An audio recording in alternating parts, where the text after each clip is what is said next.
Hola, buenas tardes, soy Carlos y en este nuevo capítulo, el capítulo número 3 del curso de nóminas, vamos a seguir estudiando algunos conceptos teóricos referente a las nóminas y al pago de los salarios. En este capítulo en concreto nos vamos a centrar en las garantías del salario. ¿Qué garantías tenemos? Por otro lado, y relacionado con lo anterior, estudiaremos qué partes del salario no es embargable, cuáles son los límites de lo que nos pueden embargar en nuestro salario. Y por último hablaremos del fondo de garantía salarial. ¿Qué es el fondo de garantía? ¿En qué consiste? Y para qué sirve. Bueno, pues ¿qué garantías existen sobre el salario? Vamos a verlas de forma rápida. Por un lado tenemos las garantías respecto al lugar, tiempo y forma de pago. Por otro lado, hablaremos del salario mínimo garantizado, aunque de eso ya hablamos realmente en el capítulo anterior. El interés por mora, que es el interés por mora, o sea, en qué consiste. El carácter privilegiado del crédito salarial, es decir, qué pasa cuando la empresa, por ejemplo, entra en concurso de acreedores, cómo cobraremos o cuánto podremos cobrar o cuánto tenemos derecho a cobrar. En el salario no embargable, qué parte del salario no nos pueden embargar. Y por último, el FOGASA o Fondo de Garantía Salarial. Bueno, vamos a estudiar uno a uno cada uno de estos apartados. Por un lado, sobre las garantías respecto al lugar, tiempo y forma de pago. El Estatuto de los Trabajadores establece unas condiciones que los trabajadores tienen que cobrar. Una es sobre el lugar. Parece que el lugar no tenga importancia. Bueno, sí que la puede tener, ¿no? O sea, es una protección para el trabajador que no se puede pagar en cualquier sitio. Hay determinados lugares que el Estatuto de los Trabajadores no permite que se pague. Son lugares de recreo, tabernas, cantinas, tiendas. Bueno, el objetivo de esto es simplemente pues que el trabajador no se gaste el dinero en uno de estos lugares, nada más haya cobrado la nómina. Bien, esto tiene una excepción, es decir, si yo trabajo en una tienda o en un bar, en una cantina, pues entonces evidentemente sí que me podrán pagar en esos lugares, ya que es mi lugar de trabajo. Pero si no es mi lugar de trabajo, no me pueden pagar en ninguno de estos lugares. Por otro lado, el tiempo. El tiempo nos tienen que pagar en la fecha convenida, la fecha que se haya acordado. No, el Estatuto de los Trabajadores no establece una fecha concreta, pero sí que se tiene que pagar también mensualmente. La nómina tiene que ser mensual. O sea, todos los meses debemos de cobrar la nómina. Y por otro lado, la forma tiene que ser en efectivo. Efectivo, cheque, transferencia. Bueno, digamos que tenemos que cobrar, no podemos cobrar con pagos aplazados. No nos pueden hacer una letra o un pagaré. No. En principio, el pago tiene que ser en efectivo, al contado. Tenemos que cobrar al momento. Bueno, sobre el salario mínimo garantizado, en realidad ya hablamos en el capítulo anterior. Vimos que el salario mínimo interprofesional del año 2019 era de 900 euros, la subida que hubo el año anterior. Y bueno, en principio el salario mínimo interprofesional, pues eso, comprende la retribución mínima que el trabajador puede cobrar a jornada completa, a tiempo completo, ¿no? Es decir, si yo trabajo una jornada a tiempo completo, lo mínimo que debo de cobrar son los 900 euros que establece el salario mínimo interprofesional. Es una garantía sobre la cantidad que tengo que cobrar.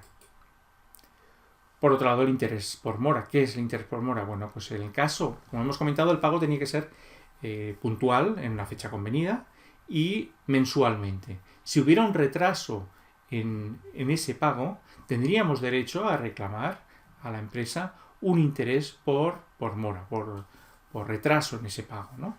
Ese interés está establecido también en el Estatuto de los Trabajadores y dice que será de un 10% anual.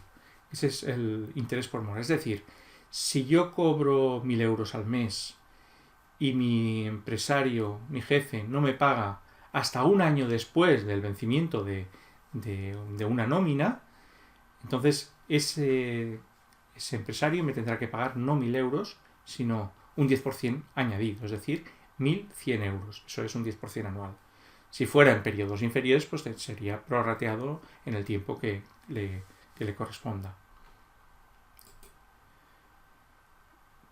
Por otro lado, el derecho preferente de cobro. ¿A qué nos referimos con esto? Bueno, muchas veces, a veces, por desgracia, las empresas muchas veces tienen que plantearse una situación que no pueden pagar a los trabajadores ni a los proveedores. Entonces, en esas situaciones en las que hay acreedores, pues los trabajadores tienen ciertos privilegios respecto a otros acreedores, como pues, pueden ser los proveedores de suministros u otros. Bien, eso también con unos límites. Bien, pues por un lado hay una total preferencia de los salarios de los últimos 30 días, con un máximo de 2 veces el salario mínimo interprofesional. Es decir, si yo tengo una nómina de 2.000 euros, tengo total preferencia de cobrar ese salario, de esa última nómina de los últimos 30 días, y tengo como máximo 1.800. Lo que exceda de esos 1.800 euros, porque 2 veces el salario, 900 es el salario mínimo, pues 2 veces serían 1.800, pues esos 200 tendría preferencia. Por otro lado, también tenemos preferencia de crédito sobre objetos elaborados por los trabajadores mientras estén en posesión del empresario. Es decir, aquellos objetos o aquellos bienes, si la empresa se va a liquidar, pues tenemos preferencia de crédito de lo que se obtenga de esos bienes siempre y cuando estén en posesión del empresario. Todo lo que se liquide y se obtenga de ahí, los trabajadores tienen preferencia de crédito.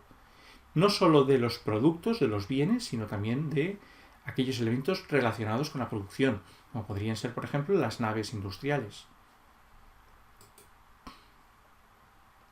Y de ahí, si no cobráramos todo, el resto hasta 3 veces el salario mínimo. Por el número de días de salario dependiente tenemos también preferencia, excepto las hipotecas o garantías que estarían por delante de nosotros, de los trabajadores. Bien, pues el plazo para reclamar todo esto es de 1 año. El plazo para ejercer el derecho el derecho preferente de cobro es de 1 año. Por último, otra de las garantías que tenemos es la no embargabilidad completa de nuestro salario. Es decir, hay unos límites que no nos pueden embargar y se basan en la tabla siguiente.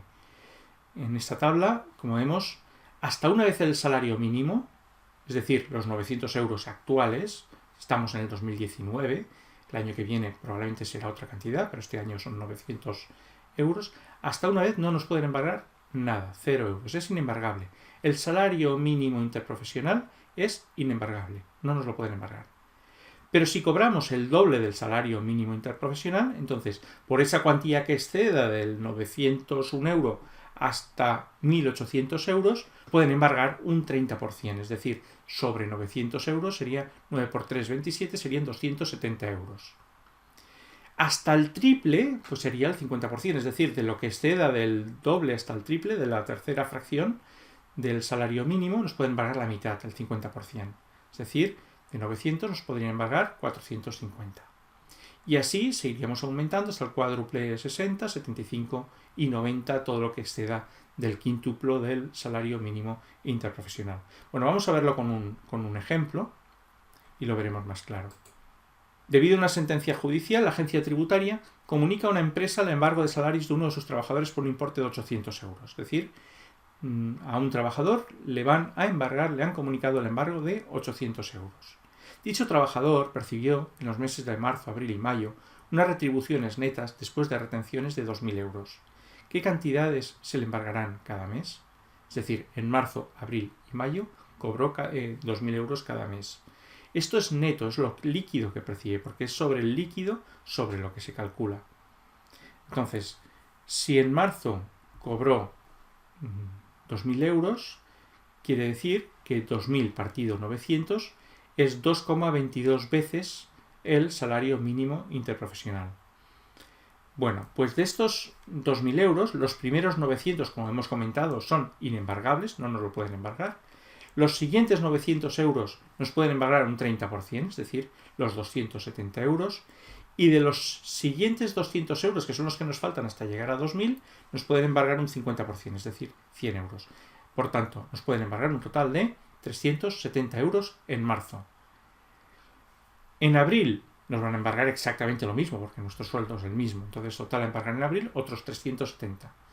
Ya nos han cobrado de esa deuda que teníamos por el embargo 740 euros. ¿Cuánto le faltará embargar al trabajador? Pues si son 740 euros, son 800, pues nos quedarán 60 euros. ¿Vale? 800 menos los 2 veces 370 que nos han cobrado en los anteriores meses. Y ya hubiéramos cumplido con la deuda con la agencia tributaria. Por último, lo que nos falta por hablar es el FOGASA. ¿Qué es el FOGASA? El FOGASA es el Fondo de Garantía Salarial. Es un organismo autónomo adscrito al Ministerio de Empleo y Seguridad Social.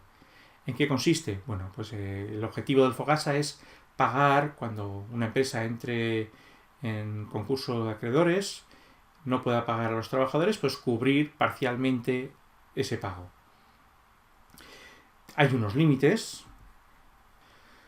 Muy bien, pues esto es lo que hemos visto hoy. Nos hemos centrado mucho en temas todavía bastante teóricos, pero ya a partir del próximo capítulo vamos a empezar ya a entrar en lo que es la nómina, en lo que es el recibo de salarios. En eso vamos a entrar en el próximo capítulo. Y cuáles son sus características y el modelo oficial del recibo de salarios, ¿vale? Las características también de este modelo.